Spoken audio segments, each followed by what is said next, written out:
Frank, this is the mulligan. We were started talking, and I think we had a little IT issue there. I don't know if we'll be able to splice that first segment over. I gave a little monologue at the end there, and then I decided to cut it short because I knew after a few minutes you can come back on and we can restart this. So, welcome to the mulligan Sunday. I was just saying, I started following Impa Sagana. Now I can't say his name. Impa Sagangane, who was the fighter who received that knockout kick during Dana White's second season of the Contender Series. And I only noticed him because he's an accountant and he's from Charlotte, North Carolina. And just really surprised. A lot of the cohorts or the classes coming out of the Contender Series are being used. It was just those fighters they're just brought directly into all of these fights during this COVID period, this epoch, and I'm amazed at the talent. I thought that the UFC had so many fighters out there, but they're really burning through the roster so fast with these prelim cards of it's the same fighters one after another being recycled within 6 weeks of fighting again. It's great for them to get caught up, and I assume that's what they're doing. They're just trying to play catch up game. But there's a lot of fighters out there on that roster that are not working. Do you have any insights on that? No, I don't, and it's an interesting anecdotal observation. Meaning, we don't. There's more I don't know about it, but what's interesting is that this is a side notion. Mm-hmm. It's interesting our notion of how often should a fighter fight, right? In a wrestling is a season, and that season, could be 4.5 to 5 months.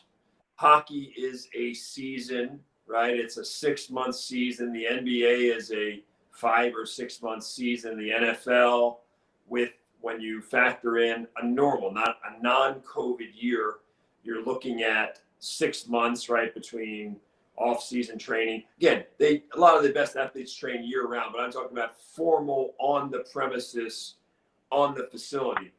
And what's interesting, of course, is in jiu-jitsu, it's a year-round thing, right? Jiu-jitsu really doesn't have a season. It makes it an outlier among sports. It is a year-round thing, and that creates a susceptibility to overtraining as well, especially for the elite athlete who doesn't know how to look at the calendar and pick a season where they say, okay, this is going to be my slow season.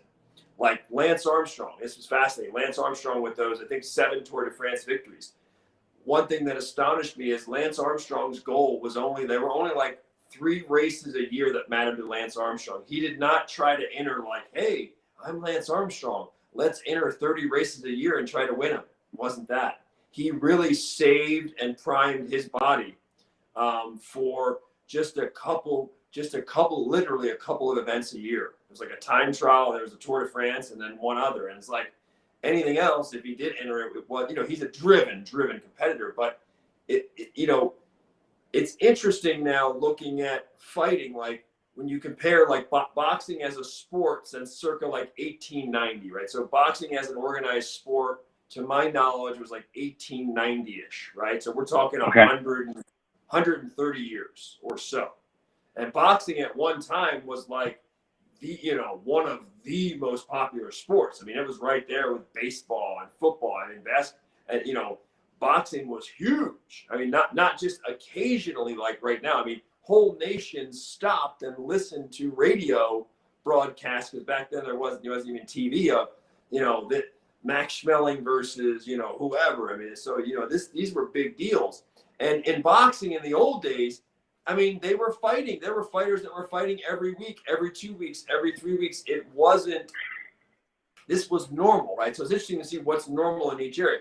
Now in today's world, we have a very sensitive area. We're sensitive to concussions, right? We're doing a lot more brain imaging. We're looking at post-concussion syndrome with basketball players and other athletes. And so there is a much greater awareness, but it still begs the question, how frequently? We forget that the UFC is still a relatively new sport in its modern reincarnation. We can go back to pancration, right, and say, well, humans have been doing this and competing and fighting for ages. But this modern day installation of UFC is still fairly new. We're still trying to figure it out. So that begs the question, Noah, to your point, how frequently can a fighter fight? We're seeing the guy, the Russian guy, Hamzat, that guy emerges unscathed from every fight. He steamrolls everybody. It's like that guy could fight every 2 or 3 weeks at the pace he's going, right? Until somebody puts a beating on him, puts some mileage on him. He's 21, 22 years old, whatever he is. Like, so his body's got that bounce back, right? So it's different, like how often I think some of these fighters are so durable. I think some of them can fight a lot more than the normal. We got used to every 3 months, every 4 months. We got used to that, right? We got used to that. But is that really how often a good fighter can fight? Is that really that? See, that every 3 or 4 months, Noah, it works. If for people out there, anybody out there who's in athletic performance, you ask yourself, how do we get Noah into peak performance? And if you look at some of the best peak performance scientific data that's ever been done, that's ever been compiled, who did it? The Russians. The Russians were phenomenal at documenting everything, going back decades and decades, and for peaking and periodization. And what they found normally was, in general, an ideal camp is every 12 weeks. That's the way the human body works like this. It's designed, generalization. Generally, it could be 8 weeks, 12 weeks. But generally, it's a 12-week period of boom, boom, boom, boom, boom. Now, what does that curve say at the end of the 3 months? If you're really doing it right, if you're pushing it right, what does it say? It's saying at some point after the 12 weeks, there starts to be a point of diminishing returns where you're overtraining, where your body runs down and you can't get gains and you have to go down, right, a low cycle, and then you build back up, right? This is the normal arc of peak. In other words, what the Russians and what our own anecdotal evidence shows us is it is almost humanly impossible to sustain peak performance for month by month, the whole calendar year, which is why Lance Armstrong was doing 3 races a year, right? Which is why you see some fighters. So what's interesting is the fight sports tend to parallel, probably incidentally, not intentionally, tend to parallel what some of the best research we have so far is on peak and periodization, which is every 12 weeks, 8 weeks for some, depending on if you get hurt, whatever, depending on your age, depending on how vulnerable you are to injury, right? How injury prone you are. But what I'm thinking of when you ask that question, Noah, is that I'm just thinking of, well, let's just think about the popular notion. Are we seeing a change? Obviously, what you're suggesting is, hey, they're marketing certain fighters. Some fighters are getting all this exposure. Some other fighters on the roster are probably begging for a fight for whatever reason they're not getting it.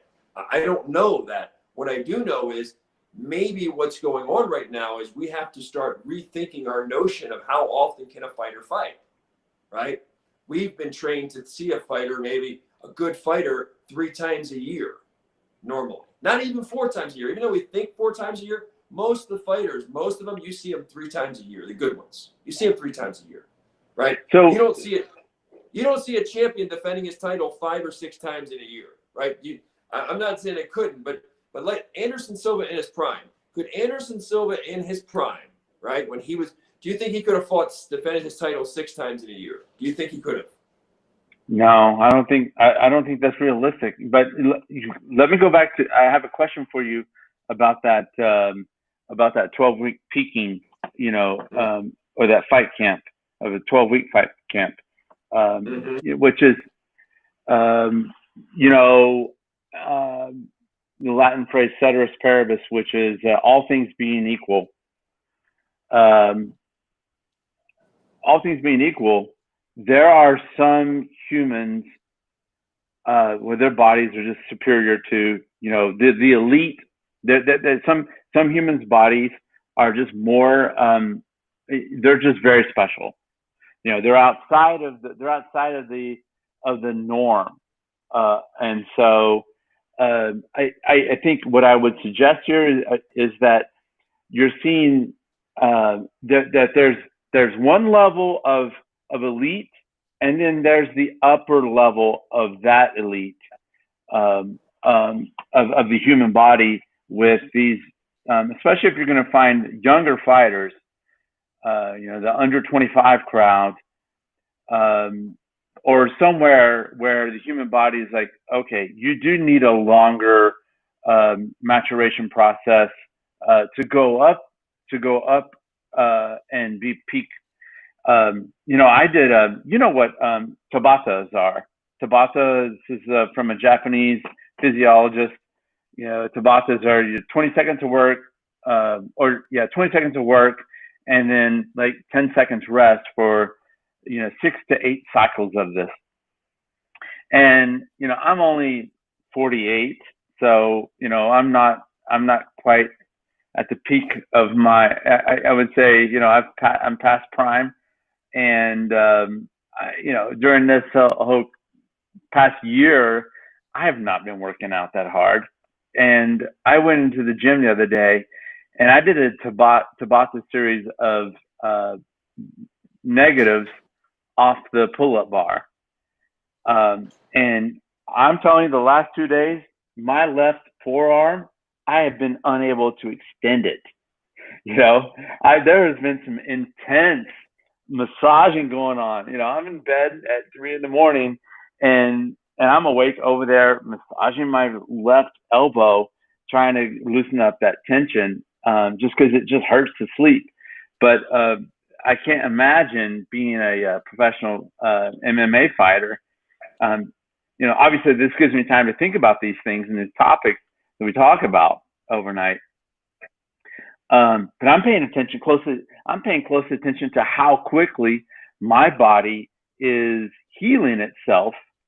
After I slept in until like 10:30 today, just to make up for the lack of quality sleep overnight. I just pushed it out further, and I got in some deep REM episodes, and that had me thinking a lot about how quickly the body is repairing itself.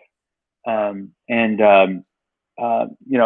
would say after all the massages I've done overnight and just having a good solid sleep that I did, it is drastically improved. Now we're talking about delayed onset muscle soreness, DOMS. I did these pull-ups not Saturday, today's Sunday, not Saturday, not Friday, but Thursday. Okay, so a full 48 hours plus. So like 60 hours after I did the workout is whenever I felt the intensity hit. 60 hours. And I know from my younger self, doing something like this, I could bounce back within a day to 2 days. So I'm feeling it myself. And and this discussion we're having here got me to thinking about, well, the IBJJF they're starting up their competition series. I saw on Instagram my other coach, Rafael Sapo Natal, retired UFC fighter.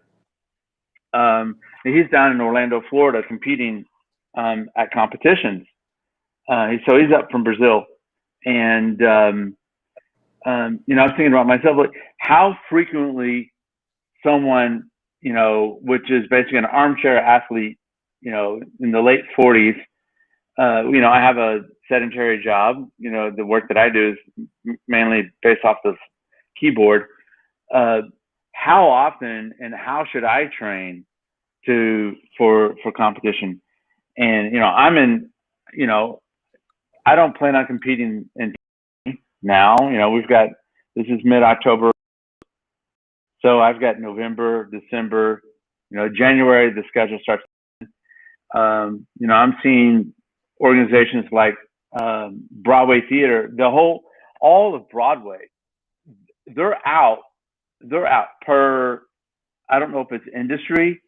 If they decided as an industry, or if this came down from the New York governor uh, Cuomo, but they're not returning to work now. This as far as May 31st or June of 2021. So the theater district in New York City has been closed since March 2020. So that's um, you know 14, 15 months of an entire industry closed. What would IBJJF be like if it was closed until June of next year? In-person competition. Um, and I know they're having competitions already. I don't know how. Obviously, this is an issue, but you're not packing theaters full of people. You're putting athletes on the mats. But that being said, as far as me planning, coming back to this conversation, uh, me planning for competing again safely. When I'm approaching now, what will be my 49th birthday next year. What should I look to model my training camp? I can't peak, within 3 months. Should I be looking at a 13-week cycle? Well, how do I model that to take it a from 12 the again UFC to me? For a high level athlete, an Olympian, a professional athlete, the 12 weeks, and again, that 12 weeks is not set in stone. Some people, depending on the camp, it could be 10 weeks, it could be 12 weeks, you could peak in week 13. But in general, we're looking at that 10, 12 week for peaking. We're assuming a strong foundation that the fighter, the athlete, you show up for day one of that, let's say it's a 90-day camp. We're assuming that you show up with a decent foundation, that you're in shape, right? We're not assuming that you're showing up to get in shape. We're assuming you're already in shape, but That's that you out. haven't. We're assuming that. So listen, we're assuming for day one that you're already in shape, and this is important, and that you showing up in shape to me today for camp, that you didn't strain yourself to get in the shape you're in now. If you pushed your body to the brink to show up me day one, we're just going to overtrain you. So it's a balance point. When you show up day one in shape, we want it to not be your most perfect shape, because that's going to be hard to sustain. We want it to be like a good base, but not like you killed yourself to show up here day one in shape, because then that means you killed yourself. Now we got 90 more days on top of that. And that probably means a super strained central nervous system. That when you strain this nervous system, when you push the body that hard, that's when things like the ligament tears, it can affect a lot of things. It can affect your sleep. It can affect your ligament tears. You affect your sleep. It's throwing off your hormones. It's throwing off everything is connected to everything. That's the strange thing about the body, right? There's all of this, we're entangled. A lot of things are, you have a pain in your neck and it manifests down in your finger. Well, where's this pain in my finger? Well, it's in your neck. It's further upstream. And so for a 90-day, let's go back to something for a second though. So when you were talking about your the soreness that you're experiencing, the lactic acid, the delayed soreness, and I just naturally thought, well, what would improve recovery? So people out there watching, like in my experience, okay, I'm just talking about my 30 some years, all my visits to the doctors, all my research. Doesn't mean I'm the holy grail of anything. It just means the best I got for you, the listener, the athlete today. The best I got for you in terms of recovery, right? Best I got for you. So I'm thinking, how do we improve this guy's recovery? By the way, it's the negatives, right? It's not the whatever. There's the concentric, eccentric. It's not the pull up there. It's the downward one, where that's where you get the extreme little micro tears in the muscle, and those take a lot longer to recover. Part of the reason that those negatives, as you call them, those negatives take a lot longer to recover is because we neglect them a lot in our life. We're all about the push up, but not the descension, not the negative, right? Not the negative contraction. So since we don't work the negative contraction as much in our life, that negative contraction gets neglected. Same thing with, someone's legs. A lot of guys, a lot of athletes are prone to the torn hamstring or the little tears in the hamstring because they have a disproportion. They give all the attention, all the loving to the quadricep, the glory muscle, right? Doing squats, etc. And the hamstring gets neglected, and there's an imbalance there, and it makes the hamstring much more prone. And so since we don't usually do as many negatives, right, in our lifetime, that those particular different muscles are being worked when you're going down than when you're pulling up. They're different striations and different micro muscles that are being hit. So what would I do first of all, whenever I do negatives, I would never go all out to exhaustion. I would never do it. I wouldn't, because of the propensity to get a lot more soreness and it taking like what's happening with you. I would go to about 90%, and I would just improve it. My 90% would keep going up. One day it might be 70 of those pull-ups and negatives too. And then another day it might be 74, but I'm still looking at about 90%. So I wouldn't, me personally, I'm just saying me personally, I wouldn't push that to the end, because that's like, wow, they're asking for a lot of soreness. Okay, what do we do, Frank, when my athletes got this soreness? We want to improve the recovery, because you're seeing a bunch of guys. Dante Wilder, the boxer who fought, who fought Tyson Fury. They're getting ready to have a trilogy fight. He's saying now that he tore his bicep in his last, and before the last fight he had a torn bicep. I believe him. I believe that he did. Cody No Love, who I know and like, Cody No Love of Team Alpha Male, tore his bicep. He's out of his big fight that was coming up. I think he was going to fight Figueroa. I think he was maybe fighting for the belt at 125. I'm not positive, but he's out. Matt Serra. So torn biceps, those can be just traumatic, luck of the draw, but it also can be the accumulation. Like if you're constantly abusing certain areas, you gotta be careful. So what would I do to recover that? The first thing that I would do is I would be very conscious of my hydration. I would be very conscious of my diet. The more plant-based you go, the quicker your recovery is going to be. Cardio-wise, you're going to see your cardio go up, and you're going to see your recovery go up on everything. So I would go way more plant-based, especially if somebody was dealing with even worse injuries than that. Yours is just a normal lactic acid soreness. So I would look for really good hydration, really good trace minerals like Cell Food, CELLFOOD, Cell Food, $25 a month. Tom Brady is huge on those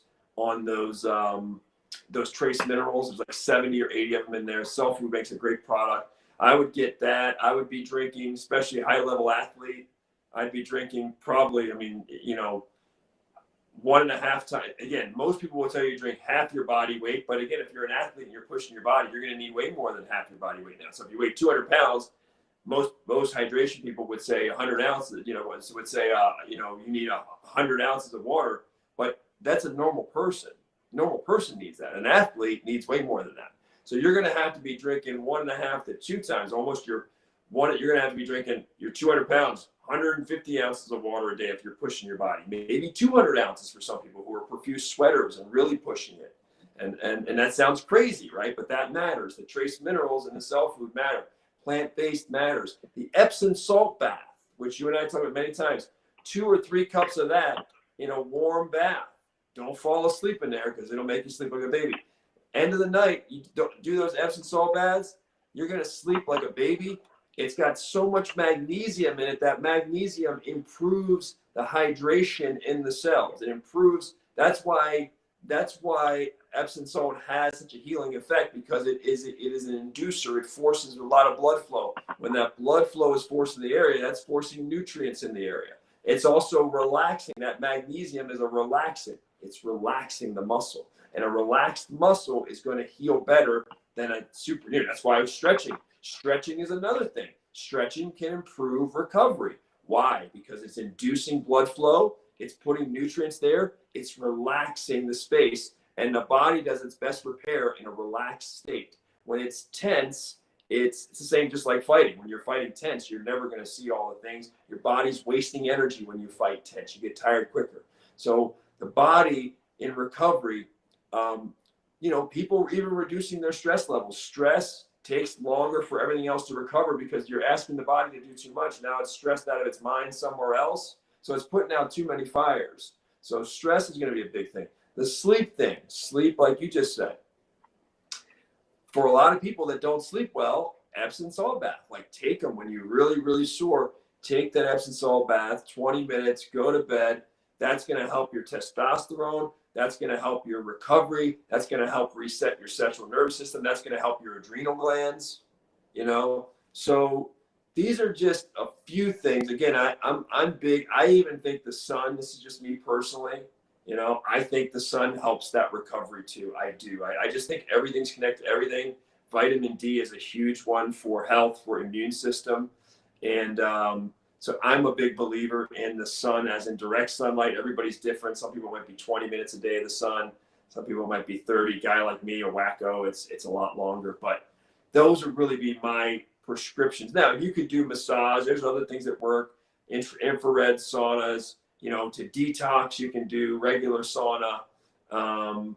And, you know, you've got, of course, massage. But the problem with massage is massage can get expensive. I mean, if you've got your own little thing, you know, but again, what is massage doing? It's doing a lot of the same things stretching doing. It's putting, you know, not only is it actually maybe straightening the muscle, right? It's making the muscle, because this is what happens when a muscle gets painful a lot of times. This is what happens. It's doing this. It's tightening. So anything stretching, a ball, you know, people are stretching a ball, good massage, that's all it's doing. It's taking that ball, that knot, and it's just creating that. So stretching can do that, massage can do that. But the problem with, I would say, with stretching and massage, which I love, which are fantastic, Noah, is that a lot of people are going to be lazy about it. They just don't have the time for it, right? They just don't have the time. Like, it's great for high-level athletes to massage themselves, LeBron or something, 20, 30 minutes a day. A trainer does it, but most of us don't have that luxury. So to sit there and I'm a big fan of stretching, but most people, especially the male athlete, you ask them to stretch 20, 30 minutes a day, which would be great, which would accelerate recovery. They're not going to do it. They're just not going to do it, right? If you can do it, great. But I've given you some of the other things, the plant-based stuff, the Epsom salt baths. But stretching is stretching will, in my experience, improve your recovery time for sure. Yeah. In this case, it's me getting back to the gym and just starting that, you know, start working back to that base level fitness that I'm familiar with. You know, I've taken more cooking classes than jujitsu classes this year at this point. So it's going to take me a few months just to get back into shape. And if I, you know, if I do these kind of intense, you know, these little intense sessions of taking that workout to what I think is, you know, to get the body back up quickly. I'm gonna have these little, you know, episodes where if I go do Tabata dead hangs, you know, negatives, you know, off the pull-up bar, you know, this body's gonna have to come back a little bit. I know a little bit about massage therapy, just because I've just followed it for a long time, and I totally agree with you. You know, one thing I like to do when I do acupressure massage on myself is if you ever feel like that knot, just pressing into it with your thumb and holding it for at least 10 seconds, and then breathing and like mentally thinking of like sending your breath to that knot. A lot of times that the nerves, you know, get reset. It's like a little reset button on the nerves where they will relax. If it's a tense muscle, it'll relax. But in my case, this was just a situation where I, you know, probably had like a little bit more tear than your typical thing. And it was just, you know, it's getting back to that working out. How do you do negatives for hamstrings? Since you brought that up, you know, I've not worked my legs in my life as much as I should. How do you, you know, what are you saying for doing negatives for your hamstrings? Well, you could take you could take like those Bosu balls or a smaller ball, even a medicine ball, maybe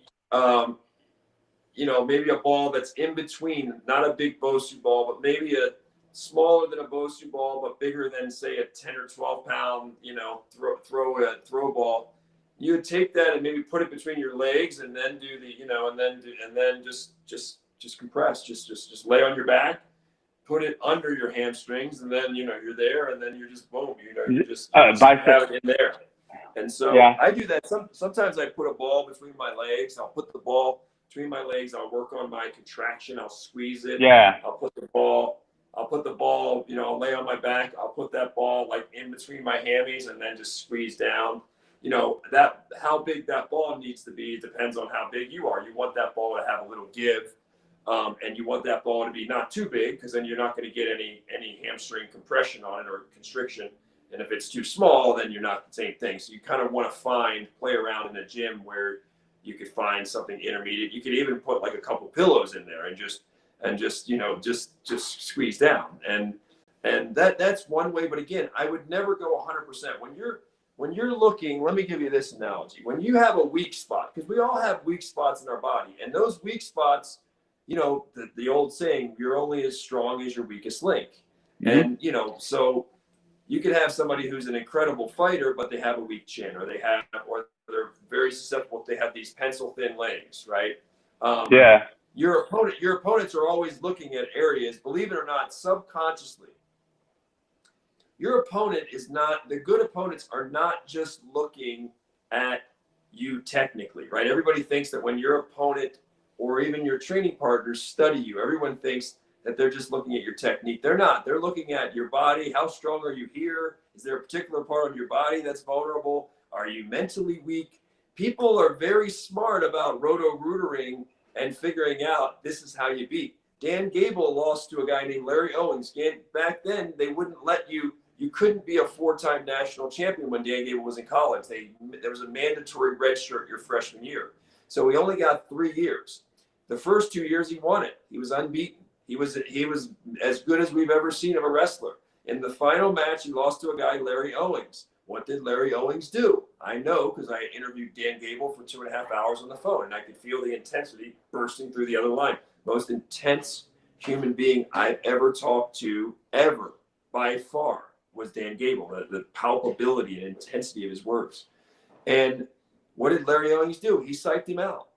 He talked a lot of smack. Nobody else had ever done it. It was a curveball. Gable was inside his own head for a guy he should have crushed, a guy he later beat. But so Larry Owens figured, I gotta find the something. And the one thing Larry Owens had that matched up very well with Dan Gable, that very few had, is Dan Gable was a workhorse. He was the Energizer Bunny. He would just go and go and go and mug you and just physically burden you, physically beat you up to where guys were just ready to quit. They were just clock watching. Larry Owens happened to had the exceptional cardio. He had the cardio to match Gable though. So he didn't have the skill. But he had the cardio. So he's like, well, my cardio is as good as Gable's. He had that. But where he thought he might beat Gable is, well, let's talk some smack and see how he handles it up. I'm going to shock the world. I'm going to beat Gable. Gable, you watch the match on YouTube. Gable was not himself. Not even, it's like an imposter. Like when you watch Gable, like it's a total imposter. But my point is, your opponents are always looking for those weaknesses. It's natural. And the first thing we need to be when we're looking at it is we need to be aware. We need to be honest with ourselves. This is part of the honesty that jiu-jitsu forces us. The mat doesn't lie. It gives us the mirror. And it says, these are your weaknesses. Are we paying attention? When we get that, a lot of people like to be blind. They kind of ignore it, or they think they can just brush it aside. And it's like, no, there's certain things that are very like I would even say for me, because in wrestling, and a lot of wrestlers have shoulder issues, right? Your fingers get beat up in grappling, jiu-jitsu and wrestling. If you want to be in jiu-jitsu or wrestling for 10, 15, 20 years, prepare for your fingers to get beat up. You want to be in jiu-jitsu or wrestling for 15, 20 years, prepare for your neck. You're going to have some neck issues somewhere. I guarantee it. You want to be a wrestling or jiu-jitsu for 15, 20, 25 years, prepare for your shoulders. You're going to have some shoulder issues probably. pretty good chance, right? If you stick around a long time. So we've got to constantly be looking at new ways. How do I make my neck stronger? How do I make my hands stronger? How do I make my shoulders? Because a lot of us are just doing the same stuff. We're just, we do 4 or 5 exercises on shoulders and we think that we've covered everything. There's so many different muscles just in your shoulder. You could do 30 different exercises and hit 30 different angles, and that improves the integrity. The little muscles are like the most important muscles. The little muscles of the rotator are some of the most important muscles for shoulder stability. So there's a lot of little things like that as we're doing this, say, look, how do I address my weaknesses? It's being honest and aware, and then it's recognizing that if I'm just always doing push-ups, well, how many different angles am I hitting? I mean, I need to be hitting as many as I can. Why? Because there's other muscles. If I'm just doing the same standard push-up all the time, or only 2 varieties of push-ups, and I'm really only hitting 2 different angles of the chest and the shoulder muscles and triceps, I need to vary those grips a lot to hit a lot of the neglected muscles. Because if we neglect those muscles, it's just like real life. We start neglecting things, guess it's use it or lose it. We start atrophying. Those things we neglect in our body become the weaknesses that our opponents or others are going to exploit. They'll exploit them because we've chosen to neglect them. So we're strong at certain things. So I'm a big fan of, what you would talk about in economics and the diversification, right? The diversification of our body, of training, of how strong is my neck. And maybe some seasons you train, so in other words, maybe some seasons you train a little more your quadriceps, and some seasons you train a little more your neck, but not always giving the same attention. Some seasons it's like, okay, this year I'm going to spend a little more time on my neck muscles. Doesn't mean I'm not going to do any hamstring. It just means I'm not going to do as much. Maybe I had a neck injury or whatever, and I work on my neck more in 2021 than I did before. Maybe another one I work on my core. Usually I'm trying to get as many of those muscles involved in the whole year. But no, this from the business world. We can't prioritize everything. If everything is a priority, what some say, if everything's a priority, nothing's a priority, right? Yep. We have to choose something. You have to prioritize which muscles are the priority. And ideally, we would diversify, but sometimes we might be more, let's work more neck muscle. Let me give you one example. Let's say you like a particular choke. Let's say there's a bulldog choke or some choke that Noah falls in love with, some guillotine, not just a rear naked, but you fall in love with some. And then you realize, this happened to me, you're getting in that position and you're not finishing that choke. You don't have the kill rate, as I call it, the kill rate, the submission rate that you want. Maybe you're submitting, you get in that choke position, you get your grip, you're locking, you squeeze it. Maybe you're saying, Frank, I'm only finishing 50% of these, right? I'm only finishing, but I was really, well, bro, we want to improve, just like everything, we want to measure that. We want to improve that. We want to get that to 60%, 65%, 80%. We want to get it to the point where it's 98% to where opponents and training partners fear, like, do not let that guy get that in that position. You're in trouble, right? It's like a pretty much a done deal. So when we look at, okay, Noah's at a 50% rate, how do we get him to a higher rate? Well, we would look at technical adjustments, right? We would say, okay, Noah, if you did a little more of this, if you move your body here, we would look at that. But also one thing I would start looking at the muscles that are involved. And what we would find a lot of times is, even though we say strength doesn't matter, we all know strength does matter in jiu-jitsu. I mean, it does matter. It's not the end all be all. We've seen people succeed, but it is important, especially when it comes to finishing moves. Sometimes just being so strong is like, so when we look at that, we would look and say, okay, what muscles are involved? One of the ways my chokes went up is it wasn't just always technical adjustments. It was get stronger, build those muscles up more with a tennis ball, with whatever, with hangs, and that extra attention. So in those years, I spent certain years and I said, I'm going to, grip power is always important. I'm not saying that. But in certain years, I spent even more time on it than I had in previous years, right? And I might spend more time on it than I do my chest, because my chest is not tapping people out, right? My chest muscles are not tapping people out. So for a lot of grapplers, our grip power is probably more important a lot of times than our chest power, even though we spend on those glory muscles. So that grip power can become a big deal. If you're somebody like an Eddie Bravo's system, that flexibility is huge, right? So those guys spend a lot, his best athletes, some of them might be naturally flexible, but they're all stretching and putting a lot of time, extra time in that stretching, anytime, anywhere. Eddie Bravo's watching TV and stretching. But he's realizing that for his game, that stretching is not just technical, the ability to stretch into those unorthodox, unusual positions makes his game go up. It fits with that game. Certain people, if you love chokes,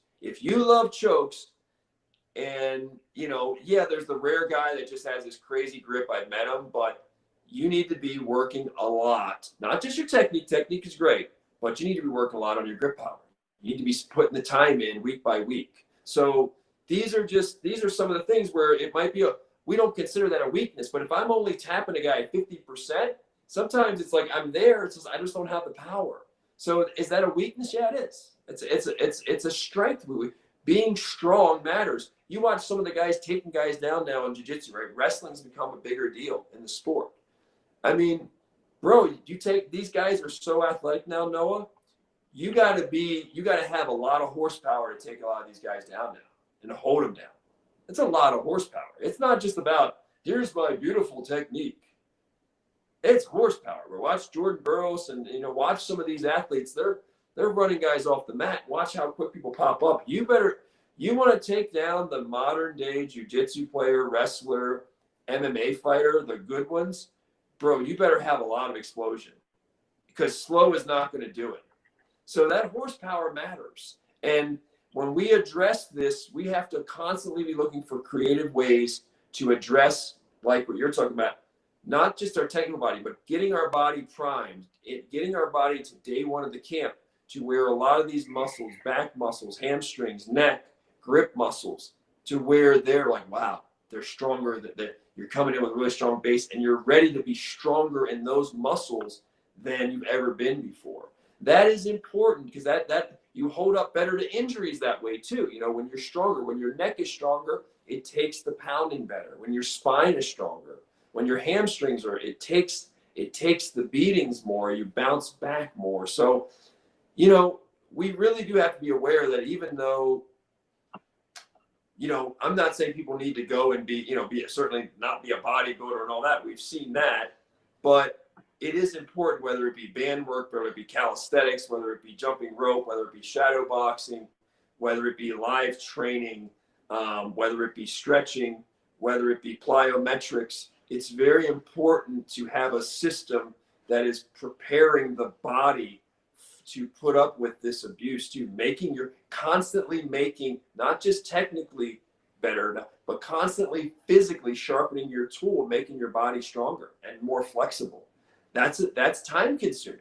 That's time on top of mat time, right? That's time on top of. But that's really important. It's never you never catch a break with jiu-jitsu, you know, because there's always something you can be working on 24 hours a day. And I was thinking, you know, I don't know. I don't know if this was, you know, the best idea of just jumping up and start doing these negatives, but I also wanted to work a different kind of muscle than the ones that I was using to do the in my Tabata series, and that was my mental toughness. I wanted to just test it and see if I would keep going. So I was jumping up, and it's a setup where, you know, you have like where you can just go and you could you use a step, and then you start up at the negative, and then to release yourself.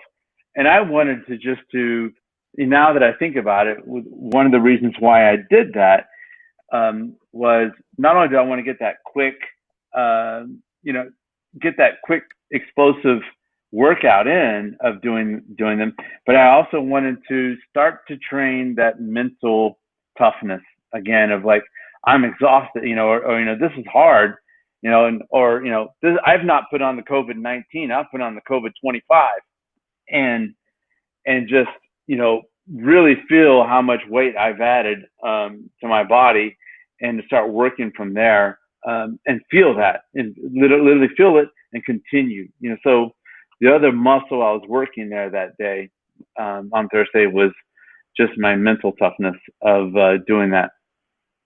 To go out and do a jog, to me, it's so, it's like to run on a treadmill. It's so boring to me. It's so boring. Um, and and looking at it, it's because you have the controls there where you can speed up and slow down and change your inclination, but it's nothing like being outdoors. And because you can immediately change your speed, or encounter a different terrain with the elevation. But just to just to keep adding more ideas. While I was watching the fights yesterday, my my old English sheepdog puppy, which was this little guy I went and picked up this summer, he's now like 65 pounds, and I mean he's as big as a table. And so whenever they had between rounds, these 3 round fights, I'd grab that puppy and I hold him, and for that entire 60 seconds, I was doing squats, holding that puppy. Um, um, Thankfully, I don't feel it today, but ask me in 2 days, I'll tell you if I feel it then.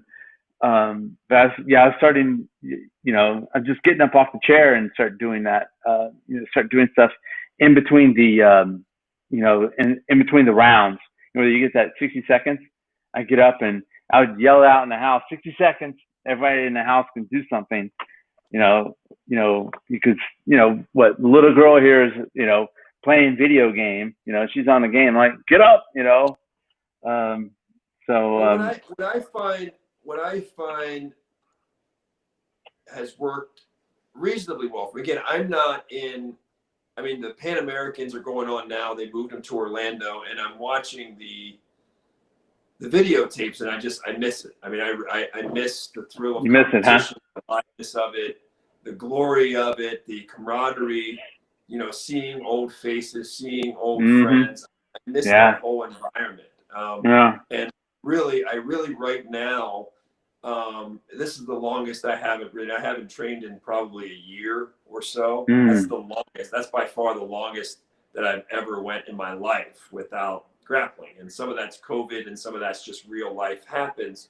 But I am really feeling a tug now to get out there and get on the mats and get a good sweat and get some intense rounds. And I'm really feeling that. And so I kind of lost my train of thought a little bit. So, yeah, you missed that. I missed the smell and this is what I was gonna say. the feel of the ghee. Yeah, this is what I was gonna say. So as a surrogate, right? Sometimes I'm a big believer in the best we can do right now today, right? Because the problem is we say to people, well, be your best self and do your best, and people are thinking, well, they feel lost, they think their life sucks, and they're thinking of their best as like this faraway thing. It's like, well, what's the best we can do right now, right?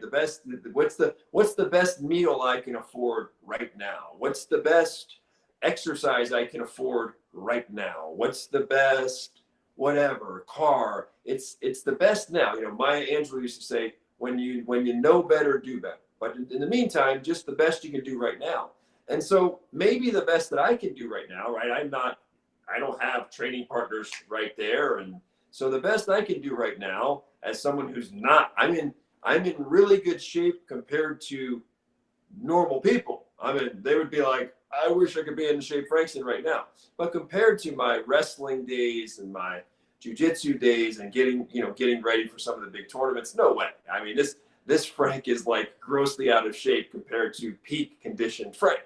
So but nevertheless, there's an obligation, which I just said, which is, Frank, do the best that you can right now, right where you are today. Same for Noah. And the best I can do with my day being busy and the projects I'm on is sometimes I get up out of my chair every 30, 40 minutes and I'll do 20 squats.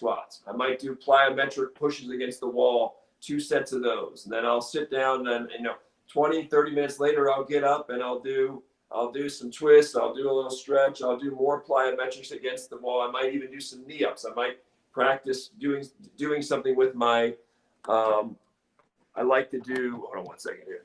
I like to do like the Muay Thai. I bring my knees up. So I'll do that. That's kind of working my core a little bit. And I'll do that for 2-3 minutes, or I'll drop and do 20 push-ups. Now, that will make a huge difference in at least keeping a little base, combined with, yeah, at the end of the day, I'll go somewhere for an hour and 15 minutes now, and I'll do, yesterday I did 21 different sets of pull-ups, whatever, and I did some core work, and I'll run some sprints, and I'll do some yoga poses, or I'll do some shadow boxing, a lot of emphasis on foot movement, big on foot movement.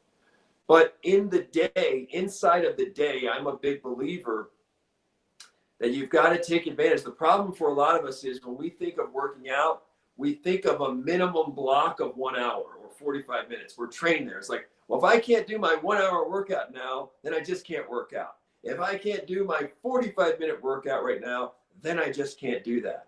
And that's not a good mentality for most people, because the reality is, even if most people who aren't in really good shape, even if they did 2 minutes here, 3 minutes there, 5 minutes there, you added it up, you would say for most people, if they did that consistently, they would get 30 minutes of exercise in a day.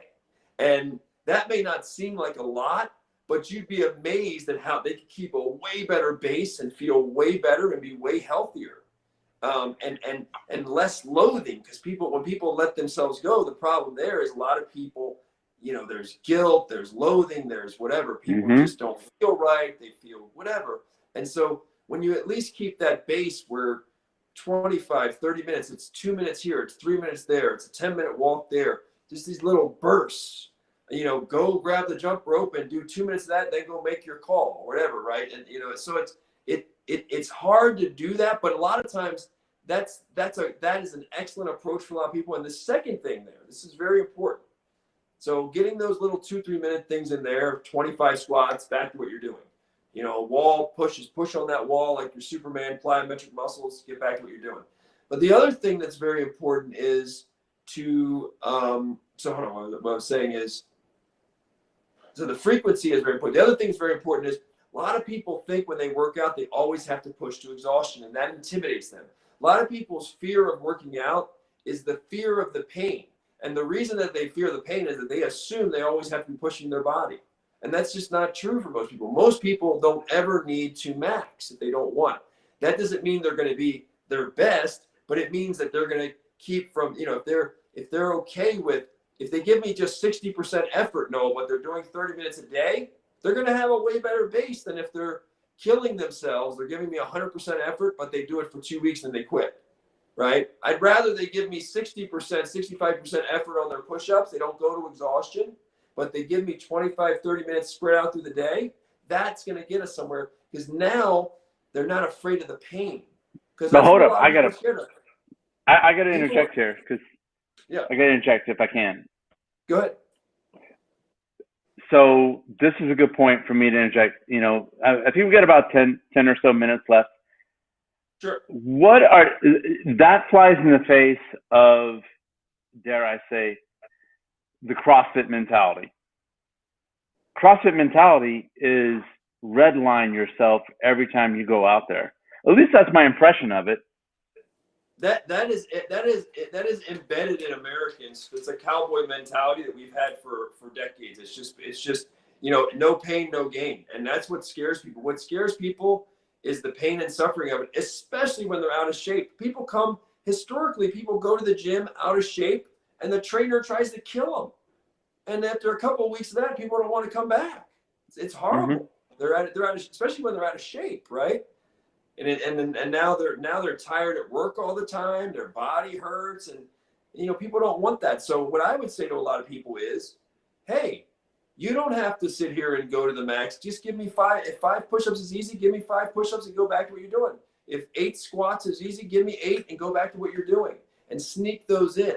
And when you do that 20, 30 minutes a day, it's going to increase the likelihood for a lot of people that some days they're going to say, let me go do an extra workout, because their body's going to be ready to do other stuff. Once they dig themselves a ditch and their body's not ready, they're not going to be like, let's go for a 30-minute jog. Let's go do that cycling class. If you keep that base, you're getting 30 minutes a day in spread out. You can go for the 2-hour or 3-hour hike. on random days. You can go for the 2 or 3 hours of cycling. You can go to, the yoga class, the jujitsu class. Once you dig the ditch and you're not doing anything every day because you can't get that 45 minutes or hour in, you dig the ditch, bro, you don't want to go for the 4-hour, 5-hour hike. You don't want to go to the jiu-jitsu class, and you don't want to go to the yoga class because your body is just regressed. Mm-hmm, At least if you keep a base minimum, right? A base minimum.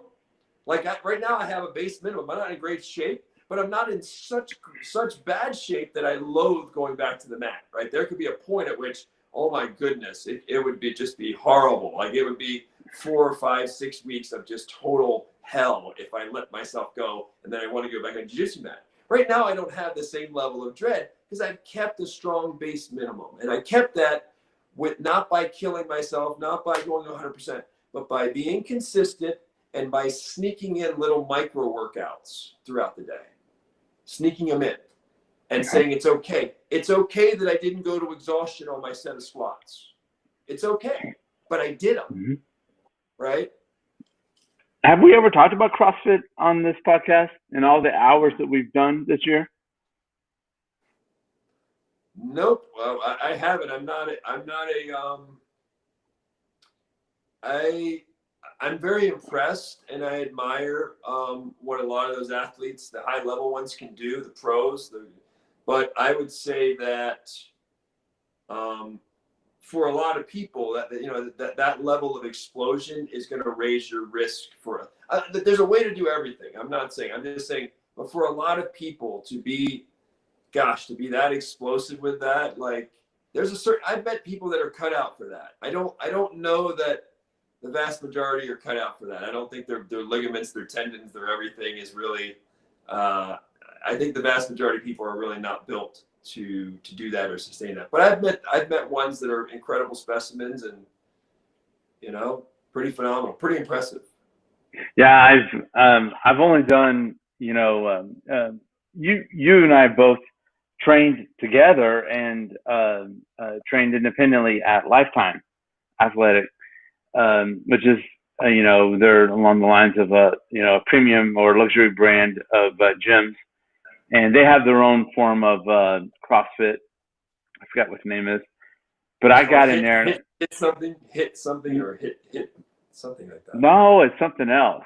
Yeah, okay. No, it's yeah. But they have that. They had their own brand of CrossFit, and I did it a couple times, and I did it a couple times, and I was going to keep doing it, but it would be so draining. It drains the nervous system so much that I wouldn't see any room for recovery to do. I would say that jiu-jitsu is kind of, in a lot of ways, it's not that physically taxing if you look at it from a perspective of a gym workout, but it is an all body workout. It's like going dancing, but you're going to use your upper body as well to dance on the mat. So it's kind of a form of dance or physical gymnastics. But if you were going there and you're training like a competitive bodybuilder, and you're taxing out body parts and taking them to the red line that you would every time you go out there for CrossFit, it's inevitable you would get a lot of injuries. Would it be a great way to get in shape? I don't know, but I think what it does do is it improves your mental toughness. I think that what CrossFit seems to me the appeal is that it takes the casual gym goer and it exposes them for their mental toughness. That's what I believe. I believe that if you take Marine Corps boot camp is CrossFit light, I would say, because that is such a perfect little system that the Marine Corps has developed to take raw recruits. And I came out of there as a beast, and it's frightening.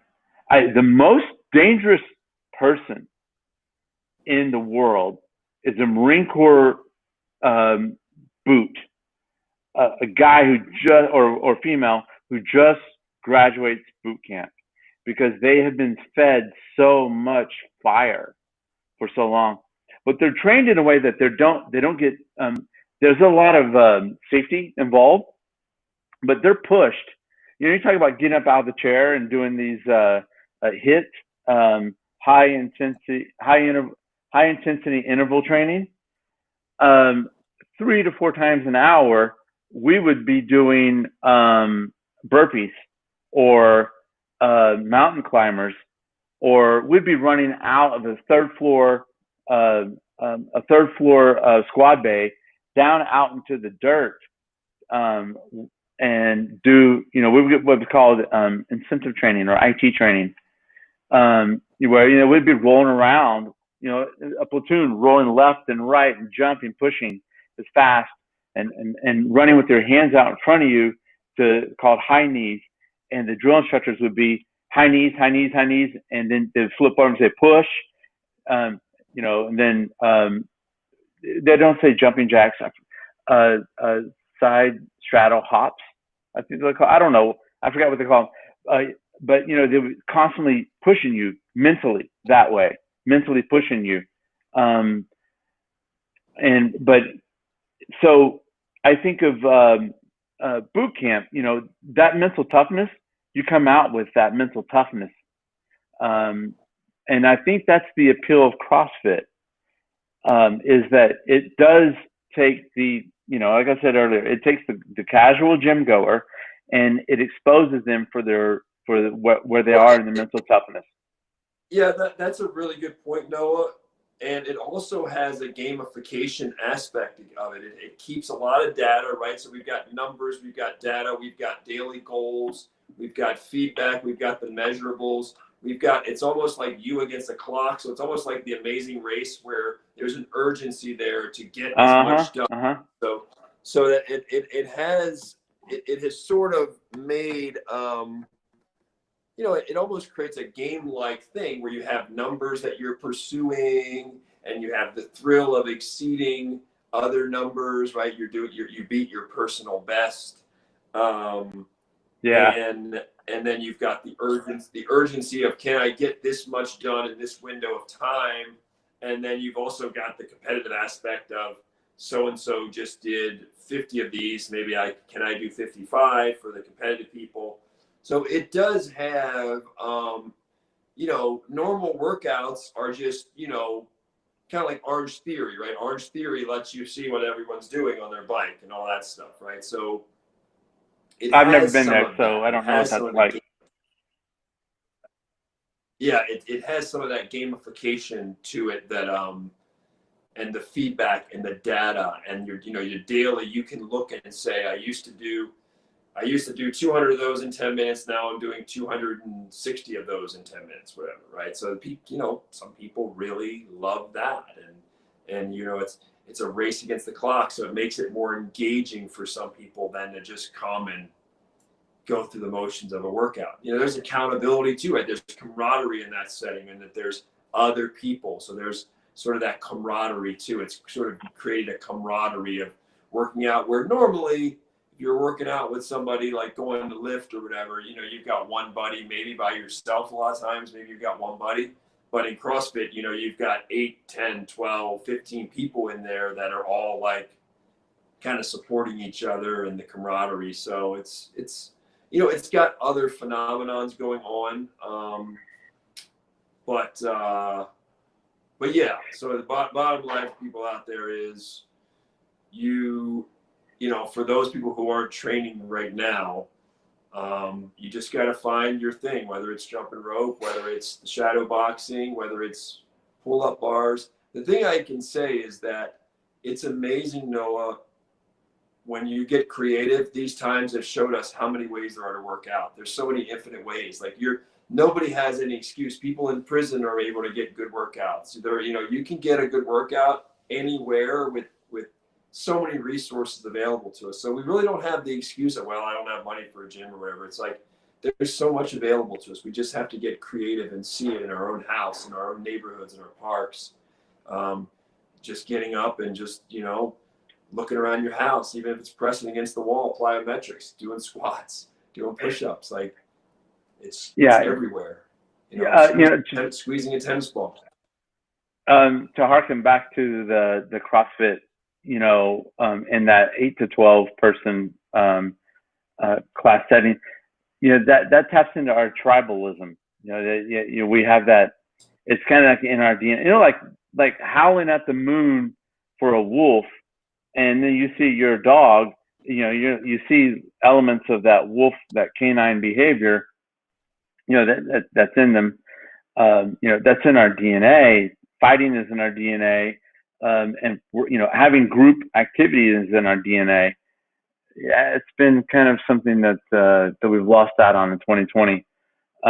What a hellish way to start a decade with having our group identity, our group workout ethos taken away from us. But hopefully, things are going to start to subside before long. Are you with me, Frank? It looks like your screen is frozen. Well, surprisingly, I don't know if you can hear me, Frank, but it looks like you're still looking down at your notepad. So I'm going to make this a wrap for today. It's been an interesting podcast today. And yet, here I am closing out the show again. So anyways, appreciate all the viewers out there. Any questions or anything, hit me up at everymanbjj@gmail.com. We also have an Instagram and a Twitter feed. And my co-hosts, Frank Forza, Jordan Worth, and myself, appreciate everything. Take care.